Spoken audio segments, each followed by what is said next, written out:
Bapak Ibu, seperti yang sudah saudara tahu bahwa tema kita hari ini Lucifer bukan hanya setan, dan tema ini cukup menjadi pertanyaan bagi sebagian anak-anak Tuhan. Saya tidak heran kenapa sebagian dari jemaat atau orang Kristen menjadi bingung dengan tema yang saya coba bedah angkat hari ini, yaitu Lucifer bukan hanya setan. Nah, pertanyaannya mungkin saudara bertanya, lalu apa?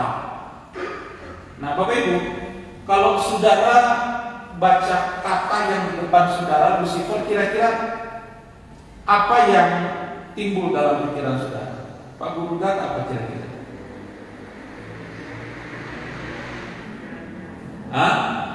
Jangan malu-malu ngomong apa? Pikiran-pikiran jahat. Om bilang kalau baca kalimat ini kira-kira apa yang muncul? Pikiran jorok. Ya, enggak salah juga. Om Abed, kira-kira kalau baca kalimat ini, kata ini, apa yang muncul pertama? Apa? Hal yang tidak baik. Ya, jawaban itu nggak sama semua, karena itu cara kerja dari ini, oknum ini.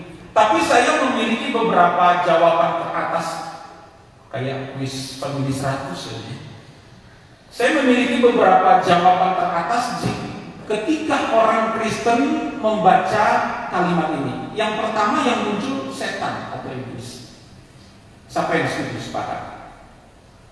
Oh iya, ya terserah ini angguk-angguk atau apa terserah.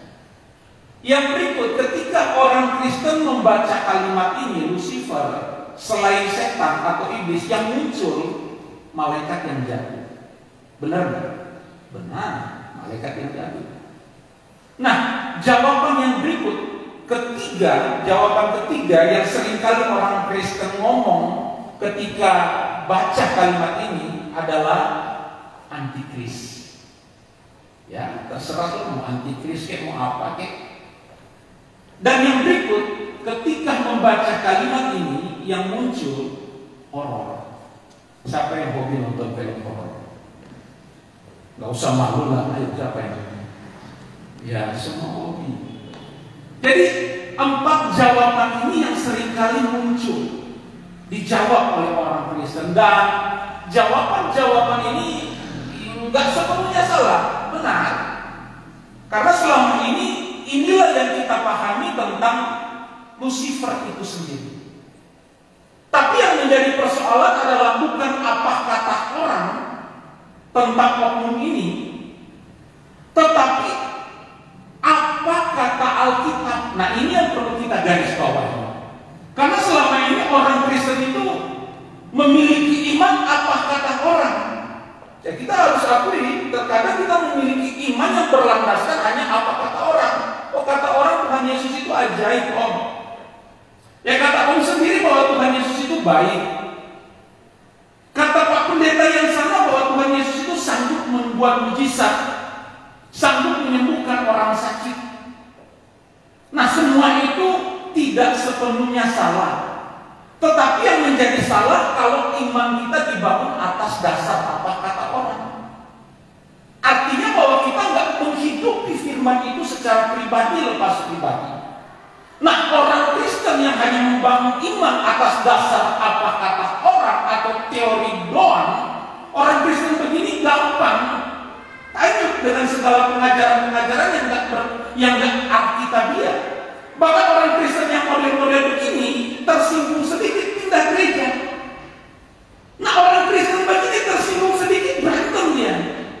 Karena apa? Karena dia nggak memiliki dasar iman yang benar-benar dia alami, dia hidupi dalam kehidupannya. Namun saya percaya bahwa kita di tempat ini beda dengan orang Kristen yang di luar sana. Yang setuju katakan amin. Puji Tuhan. Kita bersorak-sorai dulu dia buat Tuhan. Jangan karena tema kita hari ini Lucifer terus saudara tegang sekali di bawah. Ya, kita santai saja menikmati berkat Tuhan hari ini, karena saya mau menyampaikan suatu hal yang penting untuk kita pahami sebagai gereja Tuhan. Nanti sebentar juga saya akan kaitkan dengan isu-isu yang sedang viral, apalagi akhir tahun kemarin tentang Lucifer Asena. Apa kaitannya dengan materi kita hari ini? Oh, sangat berkaitan, tapi entar sebentar. Nah, Bapak Ibu, kita akan bedah hari ini, kita akan bicara tentang Lucifer bukan hanya setan. Nah, terus apa kira-kira? Apa kata Alkitab tentang oknum ini, tentang Lucifer? Nah, saya berharap ketika kita memahami hal ini secara benar dan alkitabiah, maka kita memiliki suatu kekuatan baru, kekuatan yang berdasarkan kebenaran untuk kita sanggup juga mematahkan segala tipu daya dari oknum ini. Dan kita mengetahui sosok ini seperti apa dan bagaimana pola kerjanya dalam melemahkan dan menjatuhkan gereja. Nah, kita nggak bisa remehkan oknum ini. Karena selalu bahasa saya katakan, siapa kita kalau mau dibandingkan oknum ini yang sudah hidup ribuan tahun, bahkan sebelum dunia dijadikan. Oknum ini sudah ada.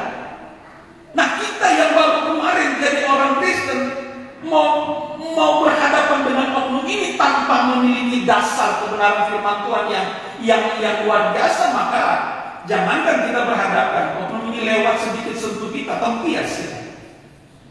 Nah, oke Bapak Ibu. Pertanyaannya begini, apakah Lucifer itu ada dalam Alkitab? Iya kan? Pertanyaan yang coba saya bangun untuk kita permasalahkan, kita persoalkan, untuk kita masalahkan dalam kehidupan kekristenan kita hari ini, apakah Lucifer itu ada dalam Alkitab? Tadi saya sempat singgung, kita jangan membangun iman kita, kepercayaan kita hanya di atas dasar kata orang, tapi benar-benar kita melihat apa kata Alkitab. Nah, pagi hari ini apa kata Alkitab tentang Lucifer? Apakah oknum ini benar-benar tercatat ada dalam Alkitab? Yang ada dengan saya tunjukkan, angkat tangan, coba. Yang ada 1, 2, 3, 4, 5, 6. Ya, ada masih malu-malu pun antara iya dan tidak. Maka hari ini kita belajar hari ini. Apakah Lucifer ada dalam Alkitab? Nah, ini dulu kita persoalkan. Nah, Bapak Ibu, kalau kita berbicara tentang Lucifer, maka semua itu bertolak dari ayat ini. Yesaya 14 ayatnya yang ke-12. Alkitab, Lembaga Alkitab Indonesia berkata bahwa, wah, engkau sudah jatuh dari langit, hai bintang timur, putra fajar, engkau sudah dipecahkan dan jatuh ke bumi, hai yang mengalahkan bangsa-bangsa. Bapak Ibu, saya tidak akan membahas ayat ini dari sisi teologis yang lebih dalam karena mengingat waktu, tetapi intinya bahwa Lucifer itu bertolak dari ayat ini.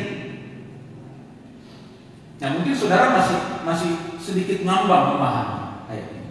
Jadi secara harafiah ayat ini berbicara tentang Raja Babel. Kalau saudara baca konteksnya, konteks ayat ini dari ayat pertama sampai ayat terakhir, itu konteksnya tentang Raja Babel. Nah, tadi saya katakan saya tidak akan membahas lebih dalam dari sisi teologis tentang Raja Babel sampai ke ayat ini karena menyingkat waktu. Tapi banyak teolog baik tempo dulu dan sekarang yang menafsirkan bahwa Yesaya 14 ayat 12 yang dikatakan bintang timur yang saya pakai huruf warna biru itu ditafsirkan sebagai malaikat yang jahat. Nah, apakah demikian?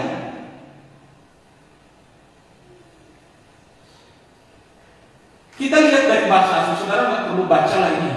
Ya, saudara nggak perlu baca.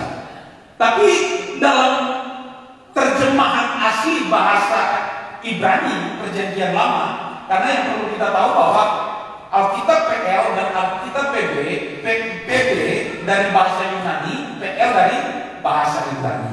Nah, ini terjemahan aslinya. Saudara nggak usah baca lah ya. Tapi yang warna biru itu Hillel. Nah, lanjut, saya masih lanjut. Nah, translate-nya ini tidak. Ini dalam bahasa Ibrani Perjanjian Lama. Ini dalam bahasa Yunani Perjanjian Baru. Nah, ketika bahasa Ibrani ini, saya terangkan sejarahnya dulu. Ketika bahasa asli Perjanjian Lama yang ditulis dalam bahasa Ibrani, ketika ditranslate ke dalam Perjanjian Baru atau bukan perjanjian, dalam bahasa Yunani, itu dikerjakan oleh 70 ahli kitab yang disebut Septuaginta. Jadi ada 70 ahli kitab yang mentranslate Alkitab bahasa Perjanjian Lama Ibrani ke bahasa Yunani. Nah, dalam bahasa Yunani, kata Hillel tadi itu yang warna biru.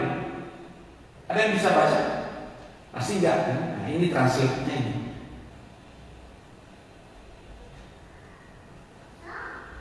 Ho Heos Poros. Nanti kita paham.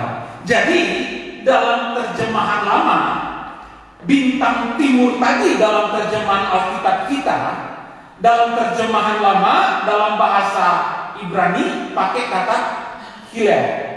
Dalam terjemahan Septuaginta dari Ibrani ke Yunani, dia pakai kata Ho Heos Poros, yang dalam bahasa Indonesia tadi apa? Bintang timur. Nah, saudara perhatikan apa yang saya mau munculkan bagi kita untuk kita pahami hari ini. Saudara perhatikan Yesaya 14 ayat 12. Baik Alkitab kita, Lembaga Alkitab Indonesia, Alkitab asli orang Ibrani dan Yunani, tidak satu pun mencatat bintang timur itu sebagai Lucifer. Paham ya? Jadi dari Alkitab Perjanjian Lama, Alkitab bahasa Ibrani dan bahasa Yunani, tidak satu pun dari kedua bahasa ini yang mencatat atau memuat kata Lucifer atau bintang timur dalam terjemahan Lembaga Alkitab Indonesia. Jadi pertanyaannya, apakah Lucifer ada dalam Alkitab? Kata Lucifer ada dalam Alkitab? Tidak ada. Iya kan? Karena baik Perjanjian Lama, Perjanjian Baru, tidak menyebut kata Lucifer. Nah, pertanyaannya, kok bisa ada? Nah, itu. Kok bisa ada? Bahkan viral kan?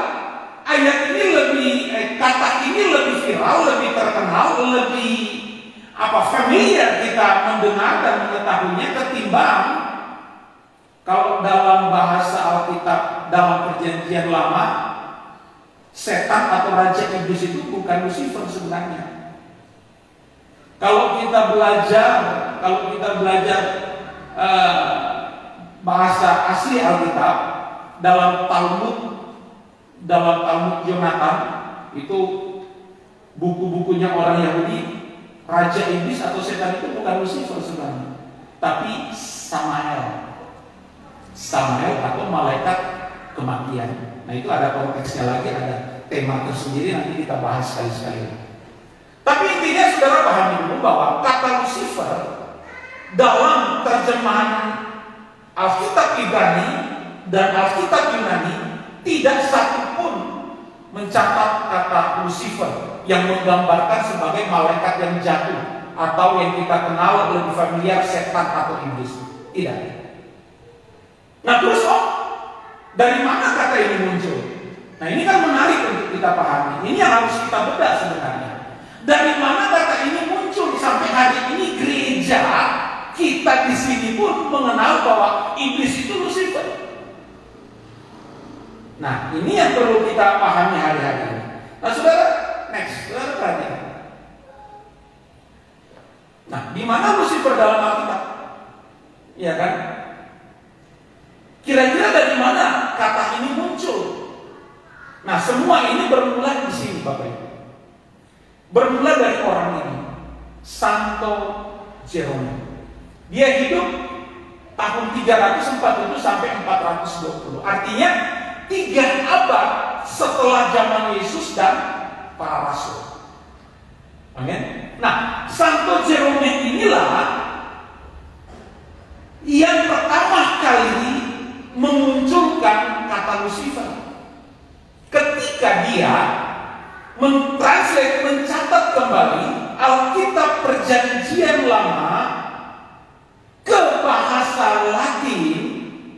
Nah, dalam ayat Yesaya pasalnya yang tadi yang kita sudah bahas, ayat pasal 14 ayat 20 ayat 12 tadi, bintang timur yang dicatat di situ dia menerjemahkan sebagai Lucifer. Kalau saudara punya HP yang ada Alkitab, coba download Alkitab versi Latin di situ. Nah, saudara buka Yesaya 14 ayat 12. Nah, disinilah mula pertama kali kata Lucifer itu muncul. Nah, Santo Jerome ini menafsirkan bintang timur atau bintang timur itu dia pakai kata Lucifer. Nah, nanti kita lihat apa arti Lucifer. Jadi yang pertama yang saudara harus pahami dulu bahwa dari sinilah titik awal. Dari sinilah permulaan. Dari sinilah awal pertama kali kata Lucifer itu muncul. Sampai kepada kita. Nah, kenapa sampai kepada kita? Ingat, kekristenan di Indonesia ini bukan kekristenan yang dibawa oleh orang Yahudi, tapi kekristenan Barat. Amin. Kristen masuk di Indonesia, mau Kristen, mau Protestan, mau Advent, mau Pantekosta, mau Katolik, itu dari orang-orang bule semua. Dari Belanda, dari Amerika, dari Portugis, dari mana lagi? Pokoknya dari Eropa, Amerika. Nah, itu sebabnya kenapa lebih familiar dalam telinga kita kata Lucifer ini. Karena kebanyakan orang Eropa itu pakai Alkitab terjemahan King James, di mana ayat Yesaya 14 ayat 12 ini dalam Alkitab King James tetap mempertahankan kata Lucifer yang menggambarkan sebagai malaikat yang jatuh atau setan atau penghulu kuasa kegelapan. Nah, itu sebabnya di Indonesia yang lebih familiar di telinga itu Lucifer, bukan Samael. Tapi kalau bahasa Alkitab Perjanjian Lama yang benar, Raja Iblis itu Samael namanya, bukan Lucifer. Nah, Lucifer ini adalah kata terjemahan yang dibuat oleh Santo Jerome untuk mengartikan bintang timur atau Helios atau Hilal tadi. Nah, saya berharap bahwa di sini saudara mulai tangkap, mulai paham. Disinilah awal mulanya Lucifer itu, kata Lucifer. Next. Nah, di sini saya sengaja untuk mengangkat beberapa terjemahan yang tetap mempertahankan kata Lucifer dan terjemahan yang tetap mempertahankan bahasa asli. King James misalnya tadi saya katakan pakai kata Lucifer. Alkitab Douay Rheims DR, biasanya kita singkat DR, tetap kata Lucifer. Alkitab Derby tetap kata Lucifer. Tapi kalau kita masuk ke Alkitab NIV, dia pakai kata O Morning Star, bintang pagi yang bercahaya, bintang yang di pagi hari yang bercahaya. Young's Literal Translation juga mempergunakan Oceanic One. Jadi dia nggak pakai kata Lucifer lagi. Dia mempergunakan, dia tetap mengadopsi pengertian pemahaman bahasa asli. Dia tidak pakai kata Lucifer. Nah, Bapak Ibu, kita lagi. Jadi tidak ada kata Lucifer dalam Perjanjian Baru bahasa Yunani maupun Perjanjian Lama bahasa Ibrani. Tidak ada kata Lucifer. Kata Lucifer adalah kata terjemahan, bukan kata dalam bahasa asli Alkitab. Jadi Lucifer ini terjemahan dari bahasa Latin Alkitab yang dicatat kembali atau ditulis kembali oleh Santo Jerome pada abad ketiga atau abad keempat setelah zaman para rasul, setelah zaman Kristus. Nah, jedanya waktunya cukup jauh. Jadi sekali lagi saudara harus pahami bahwa baik Perjanjian Baru, Perjanjian Lama tidak satu pun kata Lucifer di sana. Tapi kata Lucifer adalah kata terjemahan dalam bahasa Alkitab bahasa Latin. Nah, Bapak Ibu, kita masuk. Nah, ini saya sengaja membandingkan dengan Alkitab orang Ibrani. Gitu aja ya garisnya. Alkitab yang dipakai oleh orang Ibrani hari-hari ini terjemahannya. Hillel, Odestar, Hillel. Nggak ada Lucifer. Sampai hari ini orang Ibrani itu nggak pakai kata Lucifer dalam Alkitabnya. Mereka tetap mempergunakan bahasa asli. Hillel, Odestar, Hillel. Nah, Bapak Ibu, nah ini Lucifer. Nah, Lucifer itu sendiri dua kata yang digabungkan. Lux atau lucis yang artinya cahaya, fere artinya membawa. Jadi Lucifer artinya si pembawa cahaya. Makanya tadi dalam beberapa terjemahan seperti tadi saudara lihat, oh day star, atau dalam terjemahan yang tadi NIV, nah ini dia, oh morning star, oh shining one, itu menggambarkan bintang. Bintang apa? Venus. Ini secara harfiah sebenarnya bintang Venus. Kalau saudara bangun pagi sebelum cahaya matahari terbit, saudara lihat di ufuk timur itu ada satu bintang yang lebih terang dari bintang-bintang yang lain. Nah itulah morning star, bintang Venus, planet Venus. Nah saya lanjut lagi. Jadi Lucifer artinya pembawa cahaya. Nah, jadi saudara perhatikan tadi saya katakan bahwa Lucifer, kata Lucifer ini baru muncul dalam dunia kekristenan itu sekitar abad 3 atau abad ke-4 setelah zaman para rasul dan Yesus.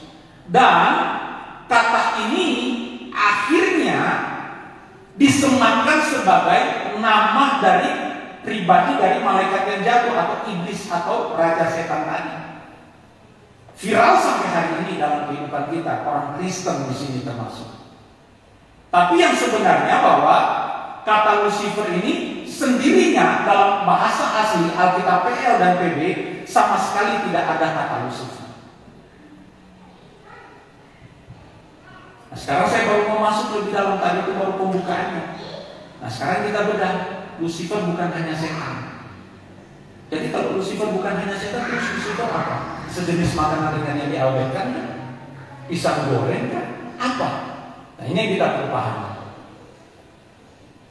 Kata Lucifer digunakan oleh Santo Jerome dalam menulis Alkitab dalam bahasa Latin. Itu 2 ayat dalam terjemahan lama dan 1 ayat dalam terjemahan.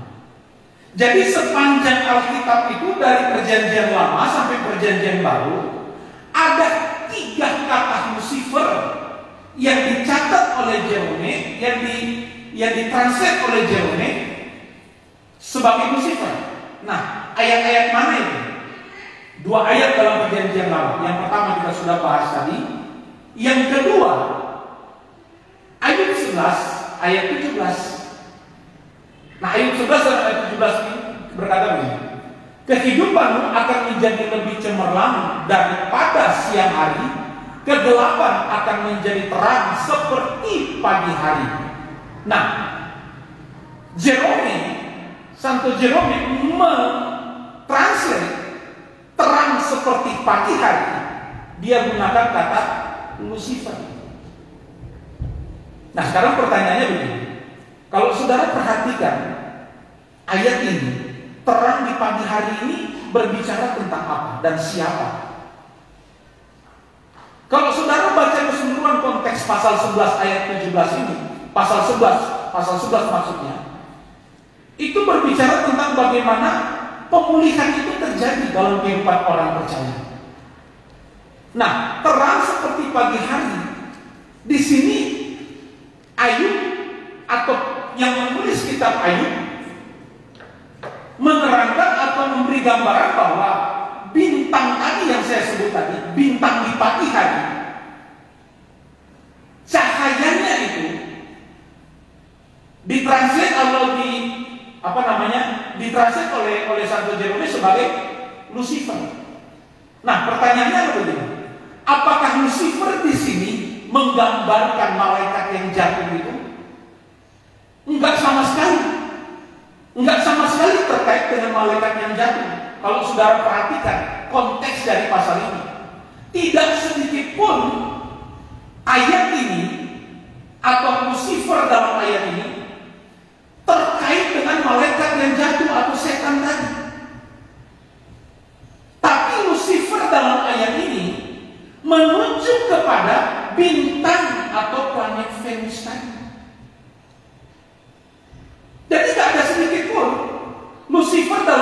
11 ini berbicara tentang oknum atau malaikat yang jatuh atau setan itu, tidak ada. Tapi ayat ini benar-benar secara harafiah, terang seperti pagi itu merujuk kepada bintang atau planet Venus yang muncul sebelum matahari itu muncul.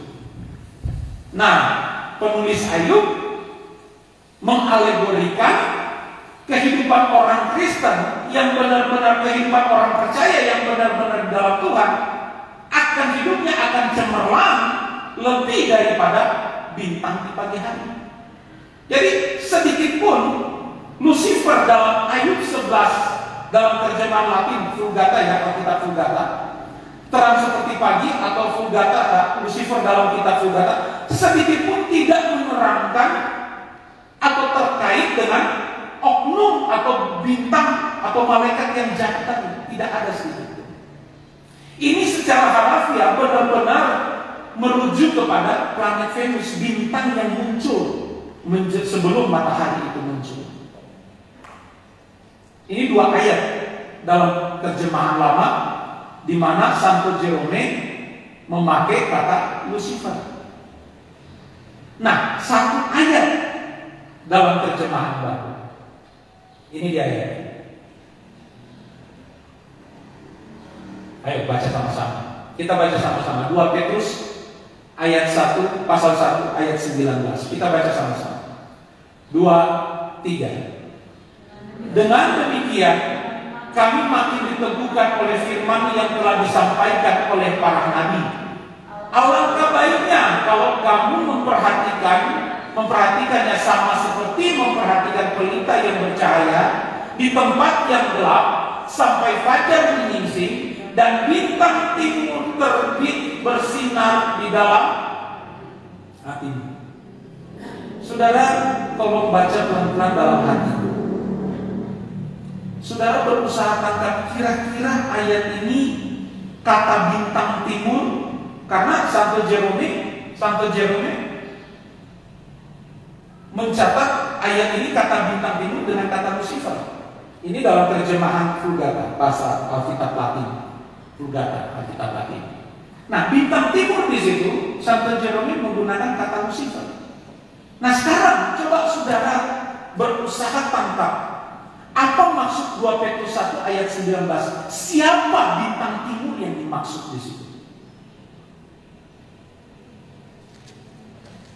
Supaya memudahkan kita memahami ayat ini, saudara tentu harus melihat konteks ayat sebelum atau ayat sesudah. Saya sudah pernah bahas di tempat ini. Untuk memahami satu ayat, kita jangan potong-potong ayat. Kita harus lihat ayat yang di atas biasanya menerangkan ayat yang di bawah atau sesudah ayat yang dimaksud. Nah, saudara perhatikan 2 Petrus pasalnya yang pertama ayat 19, ayat 18. Apa yang Alkitab katakan di sana?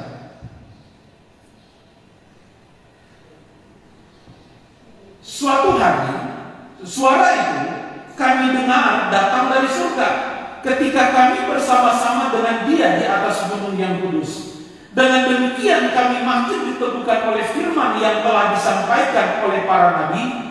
Alangkah baiknya kalau kamu memperhatikannya sama seperti memperhatikan pelita yang bercahaya di tempat yang gelap sampai Lucifer menyingsing dan bintang timur sampai fajar menyingsing dan Lucifer terbit bersinar di dalam hatimu.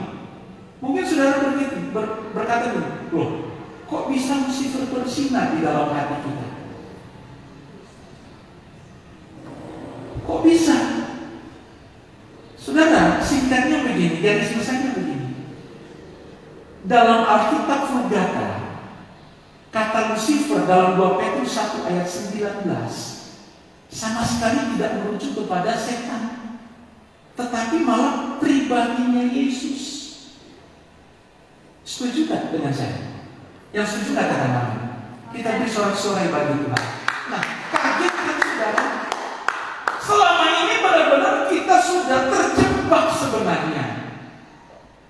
Sebenarnya kita sudah terjebak tanpa berusaha untuk belajar dan mau mengerti yang sebenarnya.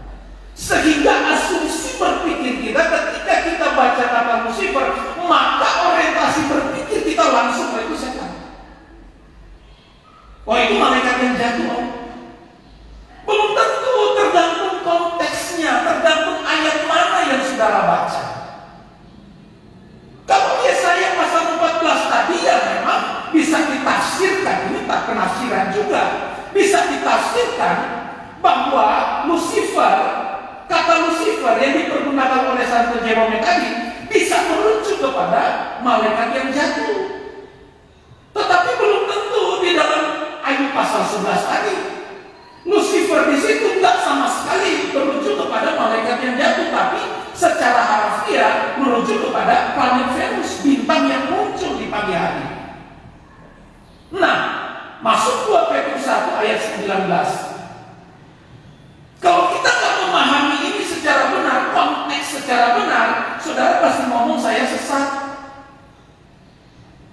Jangan dipotong-potong khotbah saya. Jangan dipenggal-penggal. Kalau pendeta mengajarkan kami Lucifer itu Yesus. Lah kalau bertolak dari konteks ayat ini ya benar.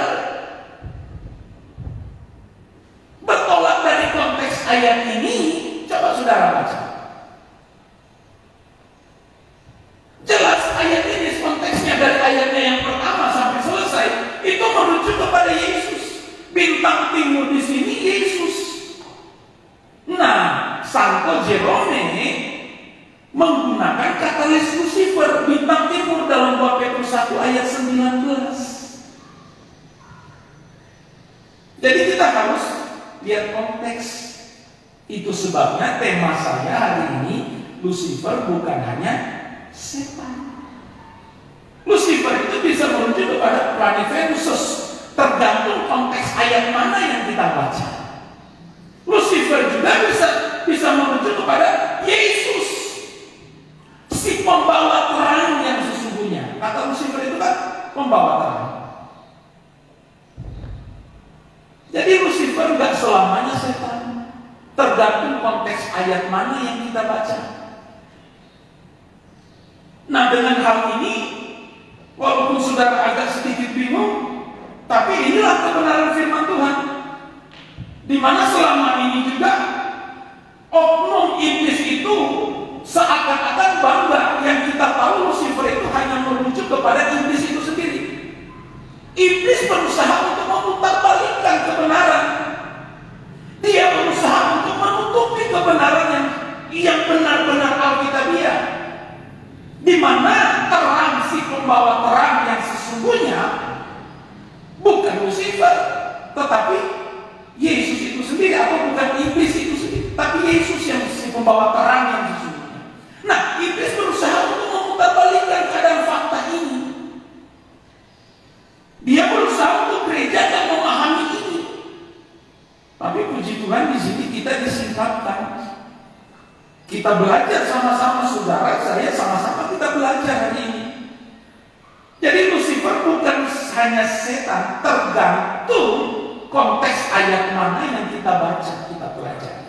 Nah, kalau masuk dalam 2 Petrus pasal 1 ayat 19, dalam Alkitab Vulgata, Alkitab Latin, kata Lucifer di sini bukan merujuk kepada malaikat yang jatuh, tapi kepada Kristus itu sendiri. Nah, saudara perhatikan satu video ini. Saya sisipkan satu video, saudara dengar baik-baik. Nah, sebelum lanjut, ini video ini yang saya tampilkan adalah ibadah Paskah atau Prapaskah dari Gereja Katolik. Nah, saudara, dalam ujian yang saudara dengar nanti ada kata Lucifer di sini. Pertanyaannya, apakah Gereja Katolik menyembah iblis atau setan yang jatuh? Enggak kan? Nah, saudara dengar, ada orang-orang yang tidak bertanggung jawab memenggal video ini dan berkata menuduh itu orang Katolik menyembah setan, padahal sama sekali enggak. Nah, saudara dengar lagi ujian ini.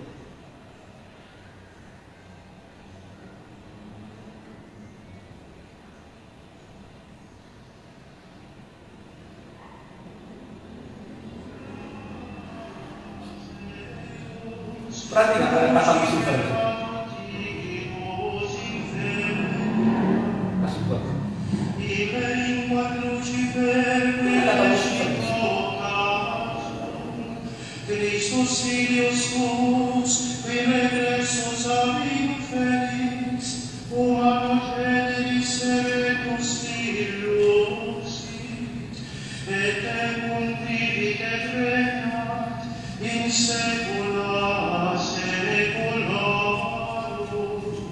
saudara perhatikan tadi, ada 2 kali penyebutan kata Lucifer. Apakah Lucifer di situ nyanyian itu untuk iblis malaikatnya? Tidak. Ini perayaan Paskah. Perayaan Paskah gereja Katolik. Kata Lucifer dalam pujian kan. Apa orang Katolik menyembah Lucifer, malaikatnya jatuh setan? Selama ini yang kita pahami setan. Enggak. Tapi Lucifer di sini dalam pujian ini itu menuju kepada Kristus, Sang Pembawa cahaya. Nah, saudara kenapa itu?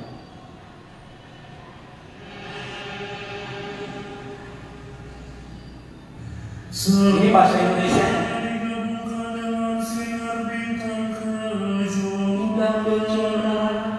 Dengan kecuali sejati itu yang tak kunjung terbatas,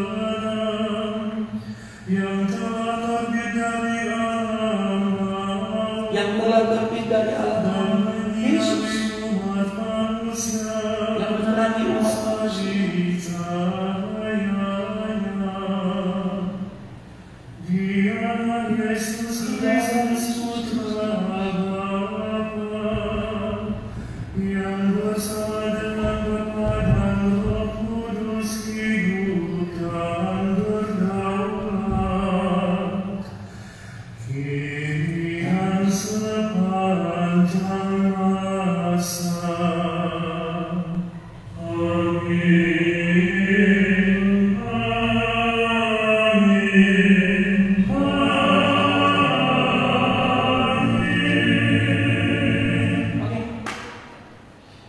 Jadi Lucifer bukan hanya setan. Dari pemaparan saya singkat ini tentang Lucifer bukan hanya setan. Yang pertama, tergantung konteks ayat mana yang kita baca. Kalau kita bertolak pada Yesaya 14 ayat 12 tadi, bisa merujuk kepada malaikat yang jatuh. Kata Lucifer di situ, bintang timur di situ bisa merujuk kepada malaikat yang jatuh. Kalau kita masuk dalam kitab Ibrani, kitab Ayub tadi pasal 11, itu merujuk kepada planet Venus, bintang yang muncul di pagi hari. Nah, kalau kita masuk lagi di 2 Petrus tadi, itu merujuk kepada Kristus si pembawa terang. Jadi terpecahkan masalahnya bahwa kalau kita belajar tentang, kalau kita mendengar tentang kata Lucifer, jangan dulu kita berpikir dan memvonis oh itu setan. Tergantung konteks mana yang sedang dibahas. Nah, kalau pujian tadi yang dilantunkan oleh gereja Katolik dalam masa raya Paskah, ada 2 kali penyebutan kata Lucifer dalam pujian tadi. Apakah gereja Katolik menyembah bintang yang jatuh? Tidak sama sekali. Tapi konteks pujian itu merujuk kepada Yesus si pembawa terang. Jadi tergantung, sekali lagi, tergantung konteks ayat mana yang kita baca dan kita pelajari. Jadi untuk Lucifer bukan hanya setan, jawabannya tergantung ayat mana yang kita paham, yang kita belajar, yang kita baca. Nah, Bapak Ibu, kita masuk kepada isu yang lagi viral kurang lebih akhir tahun lalu. Saya juga sempat dapat WA-nya bahwa menerangkan bahwa vaksin yang dibuat oleh Pfizer kan? Nah, yang didanai oleh Bill Gates itu mengandung enzim luciferase. Nah, orang-orang yang hanya asal dengar, asal tangkap, asal comot tanpa memahami yang benar langsung ngomong jangan pakai itu vaksin, itu alatnya setan. Nah, apa benar vaksin yang diterbitkan atau vaksin yang didanai oleh Bill Gates adalah alat setan? Karena dikatakan bahwa dalam vaksin ini mengandung enzim luciferase. Karena ada kata Lucifer tadi, maka langsung dikaitkan dengan setan tadi. Nah, ini dia. Nah, selain enzim luciferase katanya ada di dalam vaksin itu, ada juga chip yang berukuran sangat kecil, sehingga ketika disuntikkan, kayak mau ditanam, kayak mau ditato, kayak apa, kayak ketika chip itu masuk ke tubuh kita, maka lama-kelamaan maka tubuh kita ini akan berubah, akan gampang dikendalikan oleh antikris. Katanya sih begitu. Nah sekarang kita mau cari tahu apa yang sebenarnya tentang enzim luciferase. Nah tentu kalau dalam hal ini saya bukan pakar kesehatan, bukan pakar bioteknologi atau apa itu namanya. Tapi dari beberapa data yang saya lihat bahwa ini adalah suatu hal yang benar dari sisi ilmu teknologi, ilmu dan teknologi serta ilmu kesehatan, maka kita akan bahas apa itu enzim luciferase. Karena orang Kristen langsung ketika membaca Lucifer, maka orientasi berpikirnya, oh, jangan itu punyanya setan, jangan.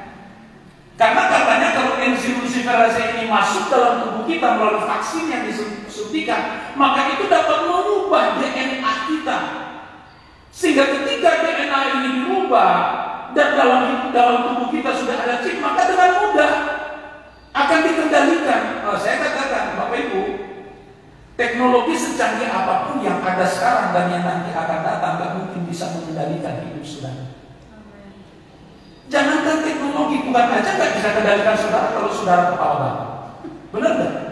Jangankan teknologi, Tuhan aja loh nggak akan mungkin sanggup kendalikan kita kalau kita sendiri nggak beri diri untuk Tuhan. Yang setuju katakan amin. Ya, jadi teknologi nggak usah takut lah. Teknologi ini bukan izinkan ada untuk kita hari ini, untuk kita nikmati, pergunakan itu sebagai fasilitas untuk memudahkan mobilisasi kita, aktivitas kita, transaksi kita, komunikasi kita, macam-macam.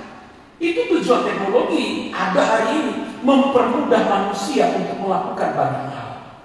Jadi jangan sedikit-sedikit karena ada kata Lucifer, itu setan, itu alat antikris. Jangan divaksin dong. Saya malah nggak sabaran mau divaksin hari ini. Saya mau buktikan benar nggak ada setannya di sini. Nah mari kita belajar enzim luciferase ini apa sih? Supaya kita memiliki pemahaman yang benar. Jangan kita asal-asal seenaknya langsung mengklaim Bill Gates itu dipakai setan om. Jadi kita usah om di apa namanya disuntik. Nah. Saya ambil garis-garis besarnya, saya tidak masuk pada teknisnya, tapi garis besarnya saja. Luciferase adalah enzim heteropolimerik. Saudara sesungguhnya aja lah ketemu kok nanti. Yang mengkatalis perubahan energi kimia ke energi cahaya dalam bakteri bioluminescence. Apa yang nggak tahu juga. Saudara search aja lagi nanti di Google, saudara nanti konfirmasi benar nggak yang saya ngomong ini. Tapi intinya begini, yang digembar-gemborkan enzim luciferase ini atau bioluminescence ini itu adalah enzim yang terdapat pada ini dia hewan ini, kunang-kunang. Nah, kunang-kunang adalah salah satu hewan atau kumbang yang memiliki enzim luciferase, maka dari itu kunang-kunang mampu mengeluarkan cahaya dari tubuhnya. Nah, kenapa luciferase? Karena kunang-kunang ini membawa cahaya. Dari sinilah kenapa si penemu, nanti kita akan bahas sampai ke situ. Kenapa yang menemukan enzim ini atau yang memberi nama enzim ini dia pakai kata Lucifer? Karena arti dari kata Lucifer itu sendiri pembawa terang, pembawa cahaya. Bukan iblis, bukan setan, tapi benar-benar menuju kepada suatu enzim yang terdapat dalam kunang-kunang itu sendiri. Yang tadi kita sudah baca bahasa ilmiahnya tadi. Ini dia bahasa ilmiahnya. Yang mengkatalis perubahan energi kimia ke energi cahaya dalam bakteri bioluminescens yang yang terdapat dalam diri atau tubuh kunang-kunang itu sendiri. Jadi sekali lagi Bapak Ibu, ketika kita menerima suatu informasi yang berkaitan dengan hal-hal seperti ini, jangan kita langsung terima, tanam di otak dan mengklaim itu setan. Jangan dulu. kita belajar dulu, cari tahu dulu dari mana misalnya enzim luciferase ini muncul. Jadi Bapak Ibu, kita langsung. Nah ini timeline. Tentu kalau saudara paksa baca pun nggak akan bisa baca karena kecil sekali tulisannya. Tapi saudara bisa search Gold Bio, saudara buka, saudara akan dapat ini timelinenya. Bagaimana dari kapan enzim ini mulai dipelajari oleh manusia? Nah, saudara, saya coba untuk penggal bagian ini supaya saudara bisa baca. Nah ini dia. Nah ini pertama kali enzim ini diselidiki. Waktu itu belum dikenal dengan enzim luciferase, belum ada namanya. Pertama kali kunang-kunang ini muncul dalam sastra Chinese, sastra kuno Chinese. Tahunnya kapan? Om? Nggak tahu. Itu aja nggak dikasih tahu keterangan tahunnya. Nanti tahun 500 before Christ, sebelum Kristus. Siapa ini? Ada penelitian dari Yunani tentang hewan yang mengandung cahaya ini. Tahun 384 sampai tahun 32 sebelum Masehi, Aristoteles membuat suatu penelitian lagi menyangkut hewan yang memiliki terang sendiri tapi tidak mengandung panas. Nah ini yang membuat Aristoteles itu penasaran, ini terang bercahaya tapi kok nggak panas. Nah di situ dia mulai menyelidiki. Nah kalau saudara lihat, ini bermula dari tahun 500. Kita taruhlah tahun 500 sebelum Masehi. Enzim ini mulai diketahui manusia, mulai diselidiki oleh manusia, mulai dipelajari oleh manusia.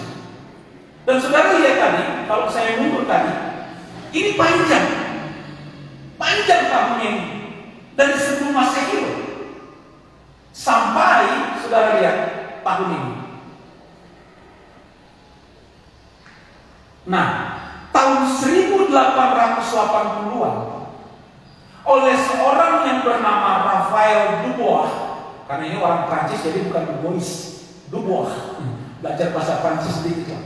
Raphael Dubois, seorang farmakolog, ketika dia menyelidiki dan mempelajari enzim yang terdapat dalam kunang-kunang tadi, maka disitulah tahun inilah oleh Raphael Dubois tadi menggunakan kata luciferin dan luciferase dari akar kata Lucifer yang artinya pembawa cahaya. Dari sini, jadi yang memunculkan, yang memberi nama enzim ini bukannya Bill Gates, tapi Raphael Dubois tahun 1880-an. Bukan ini kasihan. Ini disetan-setani sama orang. Ngomong orang dipakai antikris lah. Padahal dia punya tujuan baik untuk mendanai, karena saking kayanya uang nggak tahu ngapain. Ya udah, tidak naik untuk menolong banyak orang. Tapi oleh orang-orang tertentu, kelompok-kelompok tertentu, diklaim bahwa yang dibuat oleh Bill Gates ini sudah dipakai oleh setan. Sehingga vaksin yang dia danai itu mengandung enzimnya setan katanya. Kalau dimasukkan dalam tubuh kita, lama-kelamaan DNA kita bisa berubah katanya. Nah ini informasi yang konyol, menyesatkan dan sangat menyesatkan. Kasihan ini Bill Gates, gak tidur dia. Nah Bapak Ibu, jadi dari masalah ini saya mau mengajak kita di tempat ini menyikapi suatu berita, informasi, selidiki dulu baik-baik, baru kita klaim bahwa ini A, ini B, ini C. Jangan langsung apa kata orang. Nah kita nggak tahu maksud tujuan orang ini. Ya contohnya seperti ini. Bill Gates punya tujuan baik, sama orang-orang tertentu dikata-katain Bill Gates ini dipakai setan, membiayai vaksin ini untuk supaya tujuan setan itu bisa terrealisasi kepada manusia. Kasihan Bill Gates. Kalau saya jadi Bill Gates, saya nggak teruskan itu biaya pendanaan untuk vaksin. Saya sudah capek-capek keluar uang banyak-banyak, masih dikata-katain awal setan lagi. Oke, kita lanjut. Nah, Bapak Ibu, kalau saudara lihat ini situs MIT Technology Review, saudara bisa search itu apa ini situs ini. Situs ini situs kredibilitasnya nggak usah diragukan.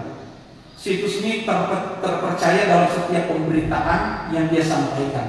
Nah, 3 Desember 2020 situs ini membuat satu berita bahwa Facebook menarik semua pemberitaan yang terkait dengan vaksin yang didanai oleh Bill Gates yang berkata bahwa enzim atau vaksin ini adalah alat setan. Nah, sama Facebook semua pemberitaan seperti itu di-cut, ditarik agar supaya manusia nggak semakin masuk kepada penyesatan yang lebih besar. Jadi sebenarnya begini, isu ini mulai muncul itu ketika mulai pilpres di Amerika, waktu Trump dengan Biden. Nah, ketika Biden sudah mulai kelihatan menang, orang-orang Trump yang gak suka terhadap kemenangan nanti Biden jadi presiden, itu mulai memunculkan banyak isu, termasuk salah satu ini isu tentang bagaimana Bill Gates yang mendukung Biden tadi, yang sedang mendanai vaksin tadi, mulai memutarbalikkan cerita keadaan bahwa vaksin yang dibiayai oleh Bill Gates adalah vaksin yang mengandung enzim luciferase, enzim yang mampu mengubah DNA seseorang, dan dalam enzim itu atau dalam vaksin itu ada chip yang berukuran sangat kecil sehingga mampu mengontrol dan mengendalikan siapa saja yang sudah divaksin dengan vaksin yang dibiayai oleh Bill Gates. Nah, ini kan suatu hal yang menyesatkan, yang sesungguhnya faktanya tidak seperti itu. Jadi Bapak Ibu, dari sini kita belajar. Nah, sudah perhatikan, seandainya benar enzim itu sanggup mengubah DNA. Nah, pertanyaannya, sejak tahun 500 sebelum Masehi tadi, kunang-kunang itu sudah seperti itu sampai hari ini, nggak berubah sama sekali. Nggak ada perubahan itu kunang-kunang. 500 sebelum Masehi sampai Masehi 2021, kunang-kunang nggak ada perubahan sama sekali. Jadi di sini saya mau membawa kita berpikir yang logis, berpikir yang realistis, berpikir pada fakta yang sebenarnya. Bahwa dalam menyikapi suatu informasi, jangan kita langsung mengklaim A itu EO tanpa kita pahami yang benar itu seperti apa. Jadi sekali lagi, bahwa sedikit pun enzim luciferase itu tidak terkait dengan cara kerja setan. Ya, tergantung orangnya itu sendiri yang mau memaknai itu seperti apa.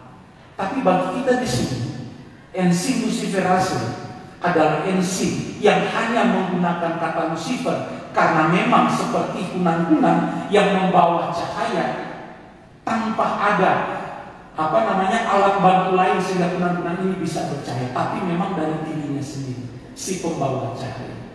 Nah, Bapak Ibu, nah ini komposisi, kalau saudara baca ini komposisi yang ada, hal-hal yang ada dalam vaksin yang dibuat lalu yang dibiayai oleh Bill Gates. Saudara, kalau orang dokter mungkin ngerti, kalau saya sendiri nggak ngerti sih. Saya sendiri nggak ngerti. Tapi ini komposisi yang ada dalam vaksin yang dibiayai oleh Bill Gates. Sama sekali nggak ada enzim luciferase seperti yang digembar-gemborkan. Sama sekali nggak ada chip yang berukuran banyak milimeter apa gitu namanya. Tidak ada. Jadi hanya namanya saja enzim luciferase. Karena kunang-kunang itu memunculkan cahaya tanpa ada bantuan dari luar, tapi memang dari dirinya sendiri, pembawa cahaya. Jadi Bapak Ibu, pagi hari ini saya mengatakan begini, ketika kita belajar tentang oknum iblis ini sebenarnya menarik sekali. Menarik sekali, nanti besok-besok kita akan bahas tentang Samael dan tentang bintang timur tadi. Bintang timur tadi ini berkaitan semua, Bapak. Berkaitan semua sampai waktu ketika orang Majus dituntun oleh bintang. Itu bintang apa? Nah, ini kita pelajari lagi nih besok-besok. Besok-besok ini terkait semua. Nanti kita belajar susunan-susunan malaikat. Nah, malaikat Samael itu ada di peringkat berapa dia? Kalau di Alkitab kita bahasa Indonesia yang kita kenal hanya Mikael dan Gabriel.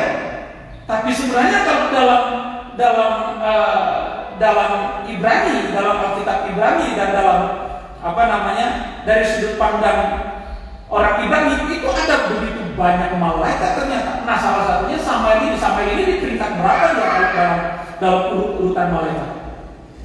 Nah, di situ juga kita bisa belajar, kita mengerti nanti ke depan. Tapi karena mengingat waktu, materi ini saya harap dapat menjadi berkat bagi kita. Bahwa ketika kita melihat atau berbicara tentang Lucifer, perhatikan dulu konteksnya. Tidak selamanya Lucifer itu merujuk kepada setan atau raja iblis. Lucifer bisa merujuk kepada bintang atau planet Venus secara harafiah dalam Ayub pasal 11. Lucifer juga ternyata bisa merujuk kepada Kristus yang adalah terang itu yang sesungguhnya. Nah, iblis ini kan hanya menyerupai malaikat terang, tapi sesungguhnya dia itu bukan terang itu sendiri. Itu sebabnya Alkitab katakan iblis mampu menyerupai malaikat terang, tapi dia bukan terang itu sendiri. Nah, Bapak Ibu jemaat yang diberkati Tuhan, saya harap dengan apa yang kita sudah pahami hari ini dapat menambah wawasan kita, dapat menambah pengetahuan kita, dan dapat membuat iman kita semakin teguh di dalam Tuhan, agar supaya ketika kita melayani Tuhan, ketika kita setia di dalam Tuhan, kita benar-benar punya dasar yang kuat.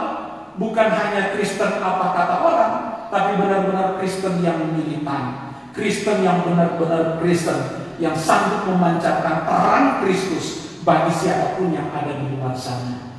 Nah, sekiranya ada pertanyaan menyangkut materi ini, saudara bisa tanyakan langsung kepada saya. Anytime, kapan saja saudara bertanya, melalui WA atau langsung kepada saya bersedia untuk menjawabnya. Karena meningkat waktu, jujur ada banyak hal yang saya penggal-penggal, tetapi intinya saya tidak kurangi.